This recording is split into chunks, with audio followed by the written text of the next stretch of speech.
1968년에 그 동물 행동 심리학자 존 칼훈이라는 사람이 실험을 하나 했는데, 이분의 실험이 특이한 실험입니다.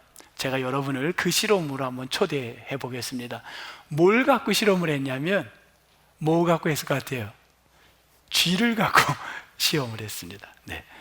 어떤 실험이냐면 존 칼훈이 쥐를 최고의 환경, 완전 자유를 만끽할 수 있는 걸 만들어줬습니다.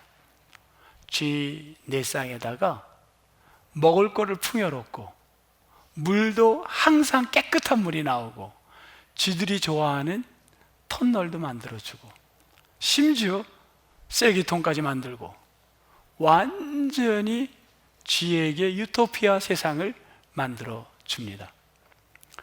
이 쥐가 정확하게 55일이 되니까 얼마나 번식을 하는지, 너무 많은 번식을 하는 거야. 또 55일이 되니까 또 번식을 하고, 그래서 번식을 할 때마다 숫자가 늘어나니까 환경을, 공간을 넓혀줬습니다. 그리고는요, 결정적으로 고양이 냄새도 안 나게 했습니다.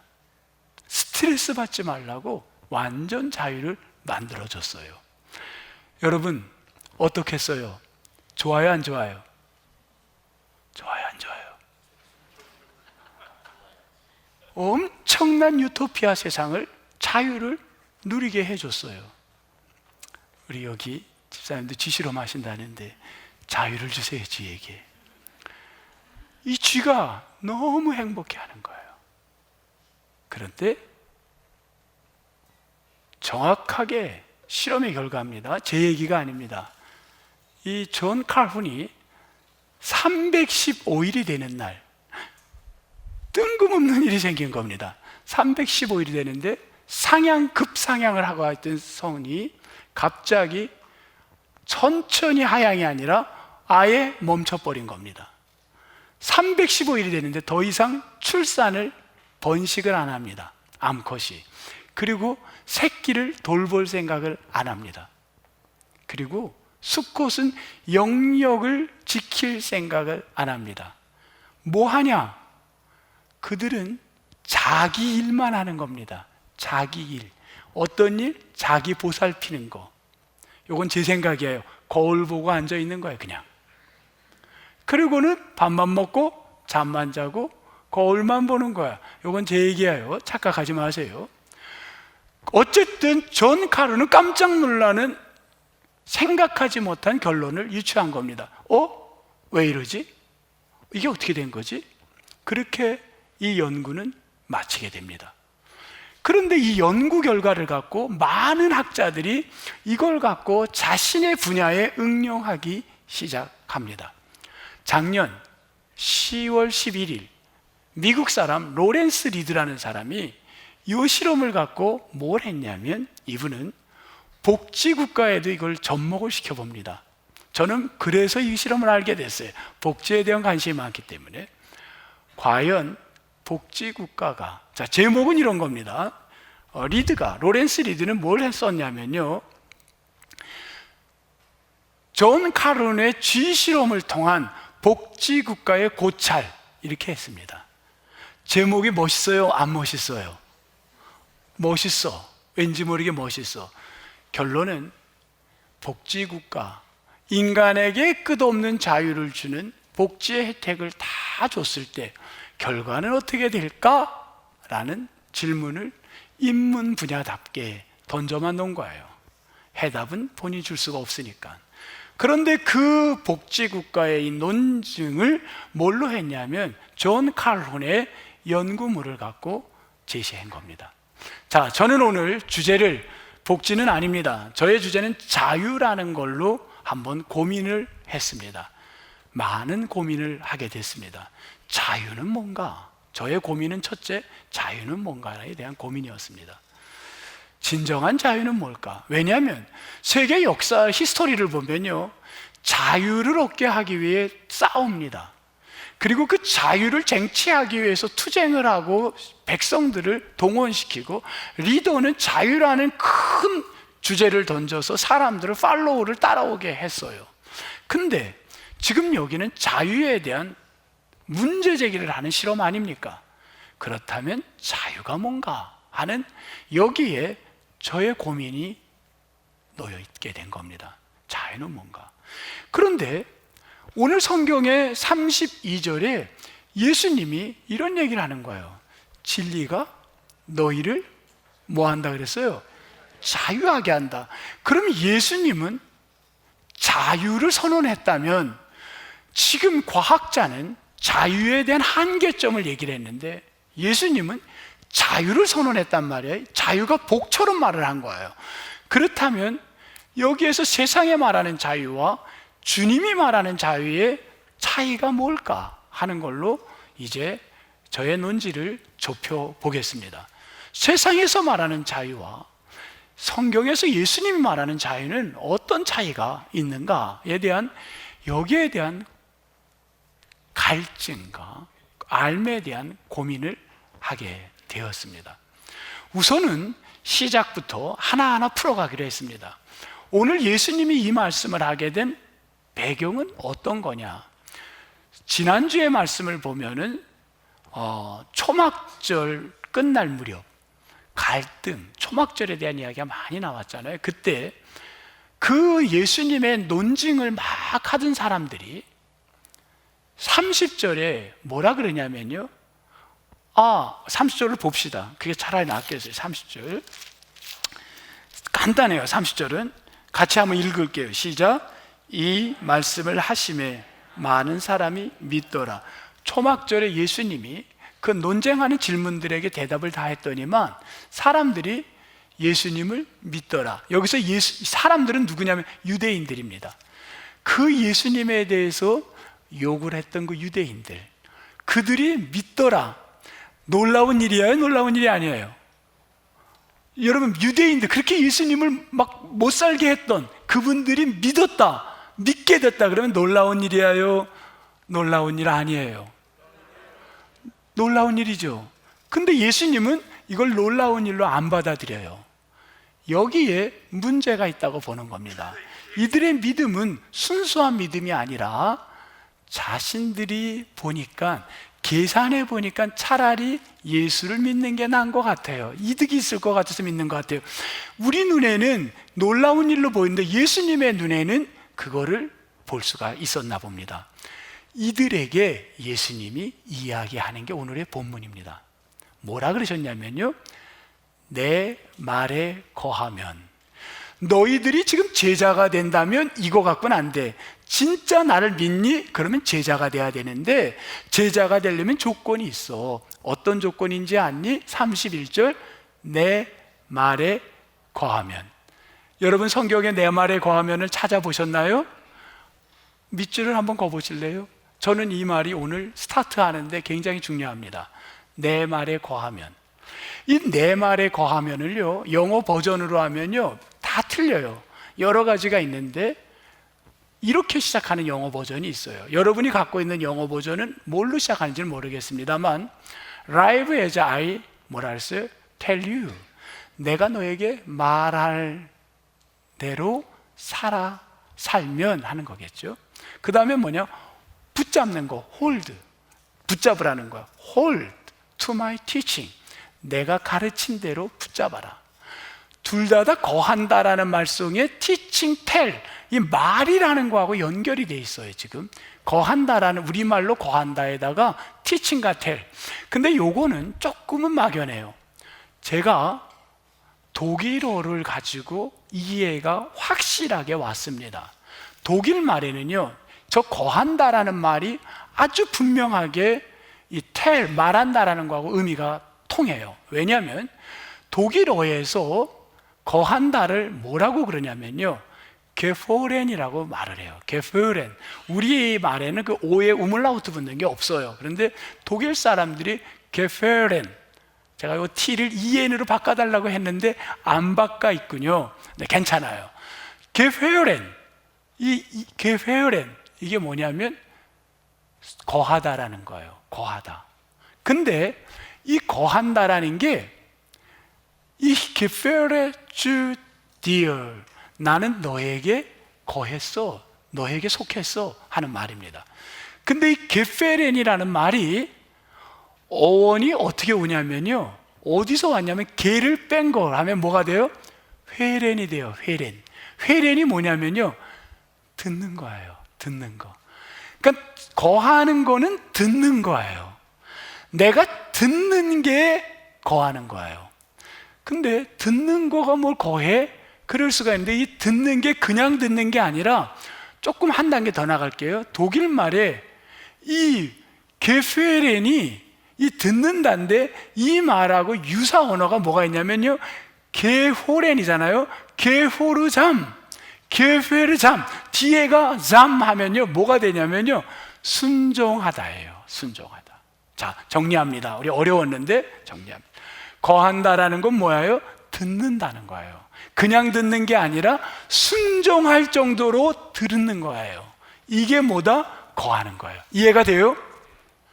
간단한 얘기를 왜 이렇게 복잡하게 지잘난 척해? 그럴 수 있는 거예요. 근데 거한다, 듣는다, 듣는 걸 순종하듯이 들으라는 언어 논리적인 걸 제가 설명한 겁니다. 그런데 뭘 듣느냐, 이게 중요하겠죠? 뭘 듣느냐? 오늘 누구 말을 듣느냐? 어디를 찾아보시냐면요, 8장 47절을 찾아보겠습니다. 47절 같이 읽겠습니다. 시작. 하나님께 속한 자는 하나님의 말씀을 듣나니. 자, 속하다라는 말을, 거한다라는 말하고 우리말을 똑같은 동일어입니다. 하나님께 거한 자는, 하나님께 속한 자는 뭐라고요? 하나님의 말씀을 듣나니. 어떻게 들어요? 뭐 할 정도로? 게호르잠, 순종할 정도로 듣는 것. 너희가 듣지 아니하면, 듣지 않는 건, 순종하지 않는 자는 뭐라고요? 하나님께 속하지, 거하지 아니한 자로다라는 거예요. 동의하십니까? 말씀이에요. 이건 예수님의 말씀입니다. 내가 하나님께 거했다라는 건 하나님의 말씀을 듣는 거요, 그 말씀에 순종하는 게 하나님께 거하는 거라는 거예요. 그런데 거한다라는 건요, 관계성 안에서의 거하게 됩니다. 이건 우리말입니다. 거한다라는 건 A와 B의 관계성 안에서 일어나는 거예요. 그러면 누구와 누구의 관계로 지금 설명하는 거예요? 31절에 제자와 스승의 관계로 설명하는 거예요. 너희가 내 말이 스승이겠죠? 너희가 내 말에 순종하면, 듣고 순종하면 뭐라고요? 참으로 내 제자가 되고. 여러분 이해가 됐나요? 근데 여기서 실수하는 게 있어요. 여기서 많은 분들이 실수해요. A 하면 B라고 생각을 해요. 내가 말씀을 듣고 순종하면 그 다음에 나타나는 게 제자가 된다고 생각을 해요. 그게 아닙니다. 그게 아니에요. 내가 말씀을 듣는 그 순간, 순종하는 그 순간 동시, 펜싱 할 때 보니까 동시타, 그거 들어봤어요? 동시타 그러대. 못 들어봤어요? 한번 들어보세요. 동시에 일어나는 행동입니다. 내가 말씀에 듣고 순종하는 그 순간, 그 동시에 제자가 되는 거예요. 이해가 되나요? 그 말은요, 굉장히 차이가 있는 거예요. 어떤 차이가 있냐면요, 이런 결과가 나옵니다. 내가 말씀을 듣지 않으면, 내가 지금 순종하지 않으면 교회에 와서 앉아 있지만 그 말씀에 귀가 안 들어오고 그 말씀에 순종치 못한다면 나는 뭐가 아닌 거예요? 지금 제자가 아닌 거예요. 누구를 향한 이야기입니까? 유대인들이 나 믿어요, 나 믿을게요. 이들은 입으로만 자기들의 이득이 되니까 믿는다고 입으로만 고백하는 거예요. 그때 예수님이 가리키는 거예요. 너가 믿는다고 제자가 돼야 돼. 믿으려면 어떻게? 말씀을 들어야 된다, 순종해야 된다. 그 순간 제자가 되는 거야. 이걸 가리킨 겁니다. 여러분 동의하시는 분들만 아멘 해보시겠습니다. 아멘. 말씀은 무엇입니까? 말씀은 진리라고 합니다. 말씀은 진리. 여러분 진리 따라해 봅시다. 진리. 말씀은 진리예요. 32절에 진리라는 단어가 등장했습니다. 말씀은 진리라는 걸 다 알아요. 진리가 누굽니까? 말씀 되시는 예수 그리스도입니다. 그런데 당시 사람들은 말씀을 듣지 않았고 순종하지 않았고 말씀이 누구인지 알았나요? 몰랐나요? 몰랐어요. 여기에 보면 진리가, 여기 뭐란, 진리를 알지니, 알지니에다가 저는 동그라미를 했습니다. 진리보다 더 소중한 걸 알지니로 했어요. 진리를 알지니. 왜냐하면 요한복음에 보면요, 지금 진리를 알아라 했던 말은 진리를 유대인들이 아는 거예요? 모르는 거예요? 모르는 거예요. 요한복음에 예수님이, 저자 요한이 계속 예수 그리스도의 어느 부분을 건드리며 써왔냐면요, 모른다는 거예요. 이들은 모른다는 거예요. 자, 요한복음 2장에서는 누가 모릅니까? 포도주를 배웠는데 연회장이 이렇게 맛있는 게 어디서 났느냐 알지 못했다 그럽니다. 누가? 연회장이. 요한복음 3장에서는요, 우리 설교했지요, 니고데모가 거듭나는 걸 어떻게 어머니 뱃속에 들어갑니까? 알지 못하느니라 했습니다. 요한복음 4장에서는요, 누가 나왔냐면요, 사마리아 여인이 어떻게 내가 이 생수를 먹을 수 있습니까? 생수가 무엇입니까? 예수 그리스도를 알지 못하는 거예요. 너가 알지 못하는구나. 요한복음 5장에서는요 38년 된 환자가 자기 몸이 나았는데도 누가 나를 낫게 해줬는지, 그가 누구인지 알았다 그래요? 몰랐다 그래요? 알지 못했다 그럽니다. 요한복음에는요 끝없이 알지 못하는 거, 알지 못하는 거, 알지 못하는 거, 그것을 알게 하기 위하여 표적을 보여주고, 요한복음에서는요 끝없는 예수 그리스도의 가르침이 선포되는 겁니다. 뭐 만들기 위하여? 제자 만들기 위하여. 다시 말하면 요한복음은 새 창조시키기 위하여입니다. 그럼 모르는 거예요, 사람들이. 내가 모르는 거예요. 지금 여러분, 우리가 그렇다고 한다면 오늘 예수 그리스도는 누구인가? 자, 큰 걸 우리가 하나님의 말씀을 듣는 자, 주의 말씀을 듣는 자, 순종하는 자, 그 다음 누구를 알라? 진리를 알아라. 예수 그리스도를 알라. 그럼 이제 질문해야죠, 여러분이. 진리, 예수 그리스도가 무엇입니까? 누구입니까? 제가 물어볼게요. 예수님이 누구입니까? 예수님이 누구입니까? 진리입니다. 우리 장로님은 그렇게 대답하실 거예요. 시간을 충분히 드린다면 우리 장로님이 이렇게 대답하리라고 봅니다. 진리 되신 예수님은 하나님의 아들로서 나를 위하여 이 땅에 인간의 몸으로 오셨고, 그 나를 구원시키기 위해 십자가에 친히 달리셨고, 그분으로 말미암아 나를 살리셨고, 그분은 이 땅에 말씀대로 다시 부활하셨습니다. 그리고 그분은 우리를 구원시키신 분인 줄 나는 믿습니다. 이게 뭔가요? 예수 그리스도를 증거한 겁니다. 여러분 동의하십니까? 예수 그리스도는, 진리는 날 위해 십자가 지시고 날 위하여 이 땅에 오신 분이고 날 위하여 구원시킬 분인 줄 믿습니다. 그거를 네가 아느냐입니다. 네가 아느냐, 너가 믿느냐, 이겁니다. 자, 이렇게 될 때, 진리를 알게 될 때, 알 때 뭐를 준다 그랬나요? 오늘 핵심이죠. 진리가 너희를 자유하게 하리라. 자, 이제 우리가 이 자유라는 단어까지 오기 위하여 이런 긴 시간의 말씀을 투자해서 본 겁니다. 그렇다고 한다면 예수 그리스도가 말했던 자유에는 반드시 전제 조건이 있었던 겁니다. 적어도 세 가지의 전제 조건이 있어요. 첫째, 예수님이 말한 자유는 세상에 말한 자유하고는 다른 거예요. 세상에 말한 자유는 유토피아, 무한대적인 자유입니다. 그런데 예수님이 말한 자유는 무슨 자유였나요? 먼저 말씀을 듣고 순종하고, 그리고 그 말씀 되시는 주님을 믿을 때, 알 때, 그때 이루어지는, 그리스도 안에서, 주 안에서 이루어지는 자유인 줄 믿습니다. 이 자유와 세상의 자유는 큰 차이가 있습니다. 지금부터 그 차이를 제가 예로 설명하겠습니다. 먼저 성경적 예입니다. 아담과 하와에게 하나님은 천지를 창조하고 그들에게 뭘 줬냐면 에덴 동산에 살라고 했습니다. 에덴 동산에서 살려고 하는데 무한대의 자유를 누릴 그 인간에게 하나님은 한 가지를 규정을 줬습니다. 뭘 줬죠? 선악과를 먹으면 안 된다. 선악과마저도 인간은, 먹고 싶은 인간의 욕구는 끊임이 없고 시대가 변해도 그 욕구는 가라앉지가 않습니다. AI가 나오고 과학을 발달해서 우리는 선악과마저도 내 걸로 취하고 싶은 인간의 욕망이 이 자유의 선을 무한대로 한계밖의 자유를 우리는 찾고 있습니다. 제가 어려서 이를 예를 들겠습니다. 저는 보지는 않았지만 저희 어른들로부터 들은 이야기입니다.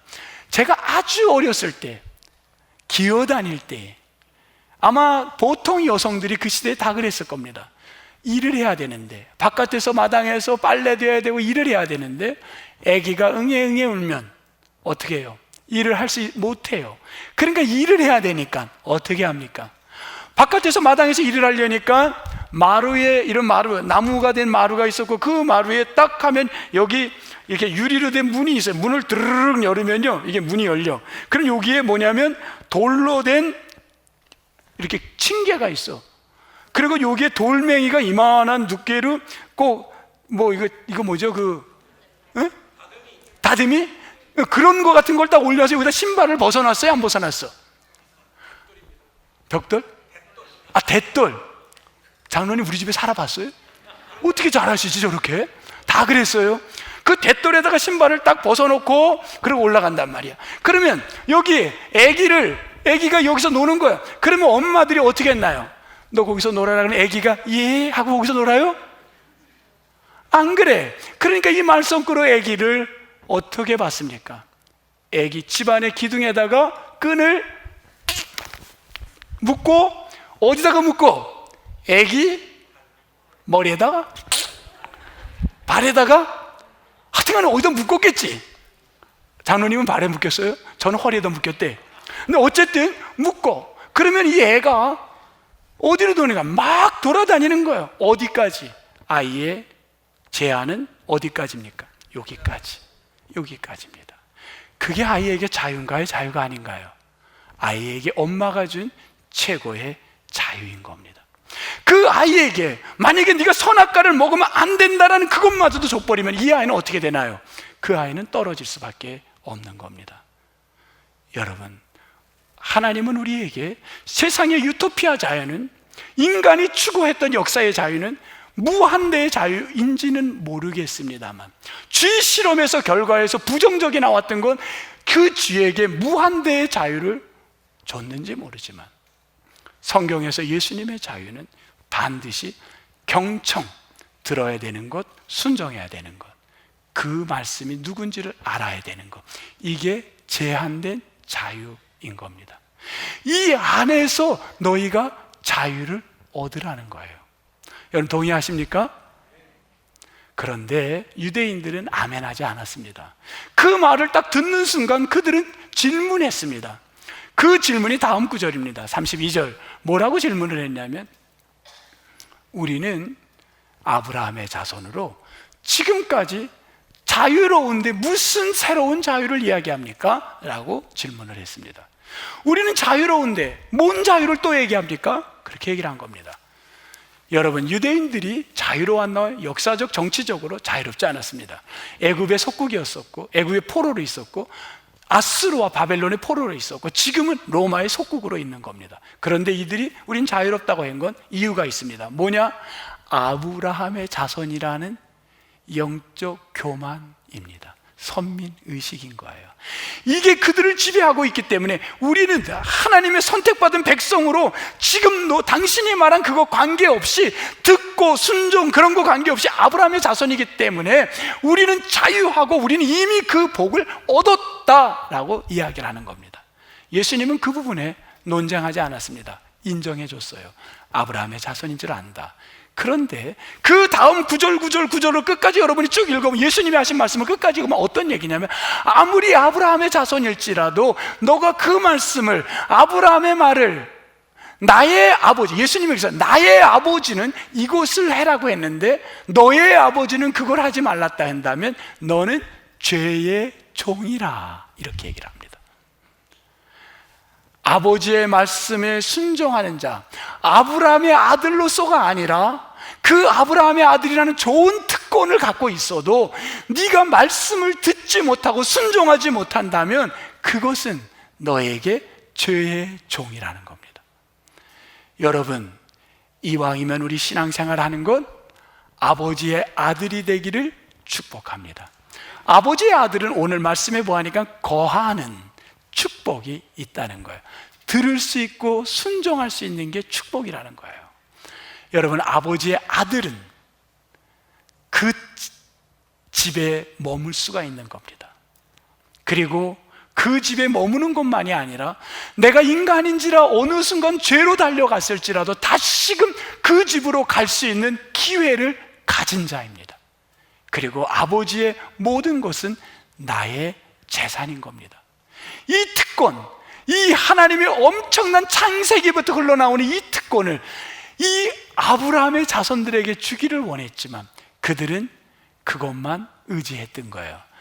나는 말씀을 듣지 않고 하나님 안에, 예수 안에 거하지 않으면서, 순종하지 않으면서 난 아브라함의 자손인데, 내가 아브라함의 자손인데 뭔 자유를 얘기하느냐? 이게 혹 우리가 될까 염려가 됩니다. 성도 여러분, 이 말을 조심스럽게 이렇게 바꿔보겠습니다. 아니, 저도 마찬가지입니다. 저는 몇 대째 저 역시도 신앙생활을 한 집안의 사람에 태어났습니다. 그런데 내가 다른 것을 내세우는 게 아니라 만약에 나는 몇 대째 신앙인이고 나는 몇 대째 목사의 아들이고 나는 그 집안의 사람이라고 그것만을 내세운다면 그게 나쁜 건 아니지만 그게 걸림돌이 될 수가 있습니다. 오늘 주님은 우리에게 원하는 건 네가 목회자, 너가 몇 대째 사람이니? 너가 말마다 찬양으로 봉사하니? 너가 교사로 봉사하니? 그게 나쁜 게 아니라 그 엄청난 아브라함의 특권을 누리는 우리에게 그렇다면 왜 거하지 못하니? 왜 듣지 못하니? 왜 순종하지 못하니? 왜 예수 그리스도가 나를 위해 십자가에 지신 걸 분명하게 모르니? 그것을 말씀하고 있는 겁니다. 거기서 오는 자유가 엄청난 축복인데 왜 그거를 못 누리고 살아가니? 사랑하는 교우 여러분, 가정에서 이 더위에 예배 시간을 어떤 분은 2번, 3번 드리면서 최선을 다해 드린다고 들었습니다. 어떤 분은 성전에 나와 헌신하며 예배합니다. 이왕 예배자가 된 거, 여러분 정말 주님의 말씀을 귀 기울이십시다. 그리고 순종합시다. 그리고 예수 그리스도를 분명히 진리된 분이 누군지를 압시다. 그래서 여러분이 그분이 주시는 엄청난 자유함이 여러분 삶 안에 흘러 넘쳐나기를 주의 이름으로 축복합니다. 설교의 마지막을 제가 지난 주일 예배 후에 농촌교회를 다녀온 이야기로 마무리하겠습니다. 제가 갔던 교회는 작실이라는 원주의 한 끝자락, 원주의 한 부분에 있는 교회였습니다. 아주 조그만 교회였습니다. 거기서 울산이 갇혀와서 저는 근로해서 가려고 작실교회를 갔습니다. 그 작실교회를 갔더니만 목사님이 설교를 하시고 있었습니다. 목사님의 설교는 이런 내용이었습니다. 본인이 10년 되셨답니다. 작실교회를 부임하신 지. 그런데 사람들이 처음 부임할 때 3가지를 기도했답니다. 하나님, 제가 성실하게 일할 테니까 30명의 세례교인을 보내주십시오. 하나님, 2명의 장로님을 세우게 해주십시오. 하나님, 1명의 부교육자를 세우게 해주십시오. 그렇게 기도를 했는데 10년이 된 지금 열심히 정말 그분은 헌신을 다했습니다. 그런데 30명이 아니라 오히려 처음보다 인원이 더 줄었답니다. 거기서 이분에게 찾아오는 자괴감, 그리고 열등감, 그리고 뭐가 오냐면 비교, 남과의 비교. 내가 뭘 했나? 내가 제대로 한 건가? 하는 그게 너무 힘든 자기 자신을 어렵게 마음이 찾아온다고 합니다. 그러면서 이분이 너무 힘든데 동부교회가 온다는 말을 듣고 동부교회 교인들에게 말씀을 전하려고 성경을 잘 손님들이 온다니까 더 성실하게 준비하려고 그러셨답니다. 그래서 찾는데 기드온에 대한 준비라고, 그 교인들에게 기드온이 되시자면서 막 설교하려고 하는데 말씀을 읽는 가운데, 준비하는 가운데 그 기드온이 나 자신이구나 하는 생각이 들더래요. 왜냐하면 정말 그 미디안 사람들을 몰래 그 타작마당에 그들의 눈초리를 피해서 집안에서 타작마당에서 그 타작을 못하고 숨어서 타작하는 모습, 혹시라도 내가 피해를 볼까봐 몰래 빼앗길까봐 숨어있는 내 모습, 그들을 구원하라고 하나님이 명령했지만 구원은커녕 내 자신도 벌벌 떨고 있는 자기 자신, 왜 이렇게 초라한 기드온이 나의 모습일까? 너무너무 마음이 아팠다고 합니다. 그런데 놀랍게도 하나님은 그런 기드온에게, 그런 너무나도 부끄러운 모습을 가진 기드온에게 포기하지 않고 기회를 주시더라는 거예요. 그 기드온에게 너가 뭘 하면 나를 믿겠니? 아니 여기에 분물이 없고 여기는 그 털에다가 왜 그랬잖아요. 뭐 물이 없게 뭐 몇 가지 실험을 하는데 하나님은 그 모든 걸 다 자기의 그걸 들어주더라는 거예요. 그 이야기를 듣는 순간 내가 기드온이었구나. 하나님은 나 같은 부끄러운 사람도 들어 쓰시려고 이렇게 하나님은 오늘 동부교회라는 사람들을 보내서 나를 위로하고 그 말씀을 준비하는 가운데 내 안에 기쁨을 주는구나. 그러면서 찾아오는데요, 마음에 비교, 열등감이 다 사라지면서 그 마음에 얼마나 기쁜지 모른다는 거예요. 지금 자신은 이런 마음이래요. 그분 말씀이 농사는 은퇴가 없답니다. 여러분 동의하세요? 농사는 은퇴가 없대요. 몸이 아프지 않으면 농사는 할 수 있다는 거예요. 자기 교회가 너무 작아서 올 사람도 없을 거라는 거예요. 자기는 여기서 농사 지으면서 여기서 열심히 목회하면서 은퇴 없이 일하다가 하나님이 이제 됐다 하면은 한 며칠 아프고 그분 말이에요, 스르르르 천국에 가는 게 꿈이랍니다. 그 이야기를 하는 순간에요, 저는 몹시 제 마음이 아팠습니다. 왜 아팠냐면요, 그분의 이야기가 저의 지난 해외에서의 삶이 너무 떠올랐던 겁니다. 열등감과 비교감과 내가 생각했던 것대로 안 되는 그 마음이, 오죽하면 이분이 그 마음이 너무 저의 마음을 힘들게 했어요. 생각을 저도 해봤습니다. 그래, 나도 기드온이었구나.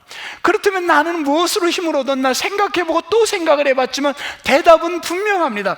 여러분이 듣던지 아니 듣던지 확신한 거예요. 그건 뭐였냐면 그 힘들고 어려울 때 끝없는 사람들에게 열등감과 비교감을 가질 때 내가 혼자서 이 객지에서 처지는 건 아닌가, 그 마음이 찾아올 때마다 저를 힘준 건 다른 게 아니라 새벽마다 아무도 없는 가게집, 예배당에서 못하니까 그냥 가게집 한 구석에 이렇게 뭘 하나 깔아놓고 기도하던 그 기도가, 하나님의 그 말씀이, 그때 들려줬던 매일 읽었던 말씀이 저에게 큰 힘이 되었습니다. 표현할 수 없는 그 자유함, 수많은 사람들로부터 자유할 수 있는 그 용기, 그게 거기서 만들어진 거였구나. 성도 여러분, 우리가 살아가는 세상 왜 이렇게 힘든지 모릅니다.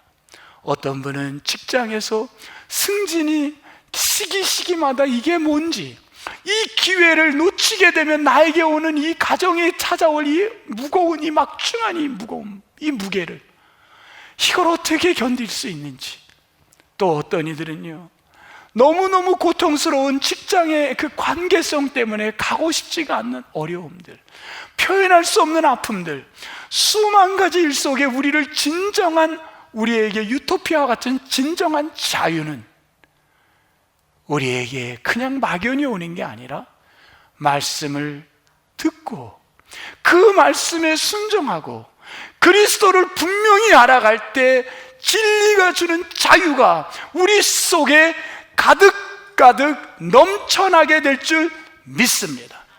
이 자유를 이 한 주간 누리며 살아가는 축복의 성도가 되기를 주의 이름으로 축원합니다.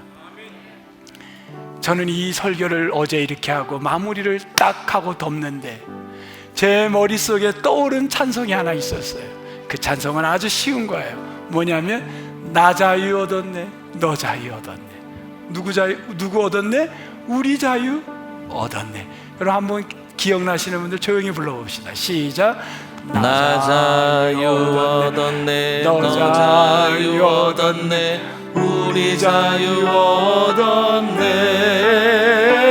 조금 빨리. 나 자유 얻었네, 너 자유 얻었네, 우리 자유 얻었네. 그 다음이 뭔지 알아요? 가사가 주 말씀하시기를 뭘 끊어요? 내가 이럴 줄 알았어. 내가 그래서 물어본 거예요. 저도 어려서부터 그렇게 노래를 힘차게 부르면서 목이 터지도록 불렀어요. 쇠사슬 끊었네. 그리고 너무 좋았어. 쇠사슬 끊었네로 아는 분들 다 손 들어줘. 다 들어요. 난 그렇게 불렀으니까 쇠사슬. 그런데 그 노래를 막 설교 준비하면서 끝나는데 우리 어떤 목사님이 악보를 저한테 딱 갖다 놔, 책상에다가. 그래서 악보를 딱 보니까 주 말씀하시길, 야, 죄사슬을 끊었네. 야, 죄사슬을. 나는 쇠사슬을 끊었어. 평생을 쇠사슬을 끊은 사람이야. 그러니 해결이 못 본 거야. 쇠를 끊들 뭘 해결하겠어요. 죄를 끊지 않고 쇠를 끊었어. 죄사슬을 끊게 되는 거야. 아브라함의 자손, 하나님의 믿음의 권속들, 순종하고 나가는 자에게 죄의 종이라는 죄의 더러운 사슬이 끊어지기를 주의 이름으로 축복합니다. 다시 그 가사 한번 생각하면 불러볼게요. 하나, 둘, 시작. 나 자유 얻었네, 너 자유 얻었네, 우리 자유 얻었네. 나 자유 얻었네, 너 자유 얻었네, 우리 자유 얻었네. 요 부분입니다. 주 말씀하시기를, 주 말씀하시기를 죄사슬 끊었네, 우리 자유 얻었네. 할렐루야. 나 자유 얻었네, 너 자유 얻었네, 우리 자유 얻었네. 이 한 주간 어떤 죄가 우리를 불러도 나는 말씀을 들을래요. 나는 그 말씀 순종할래요. 나는 우리 주님 붙들래요. 그분 붙들고 살래요. 그 안에서 죄가 끊어지고 자유함을 누리는 축복의 온 성도들이 되기를 다시 한번 축복합니다. 하나님 감사합니다.